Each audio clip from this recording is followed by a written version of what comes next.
Sesampainya di kerajaan Pagaruyung, Cindua Mato langsung menemui Bundo Kanduang dan menceritakan apa yang baru saja ia dengar. Namun, ia tak mengatakan bahwa sahabatnya telah difitnah. Rupanya, Bundo Kanduang sudah mengetahuinya karena baru saja menerima undangan pernikahan Imbang Jayo dan putri bungsu. Bundo Kanduang kesal karena secara sepihak keluarga putri bungsu tiba-tiba menikah dengan orang lain. Sebelum bertindak, Bundo Kanduang datang menemui Basa Ampek Balai yang merupakan penasihat istana. Ia ingin meminta saran atas kejahatan yang menimpa anaknya. Lalu, rapat pun digelar. Para menteri berusaha menengahi Bundo Kanduang agar tak balas dendam karena dapat menimbulkan kerusuhan. Sebenarnya, tetap saja Bundo tak terima anaknya mendapatkan perlakuan seperti itu.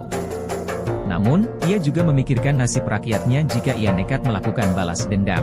Alhasil, Bundo mengutus Cindua Mato untuk memberikan hadiah pada pernikahan Imbang Jayo dan putri bungsu di Sikalawi.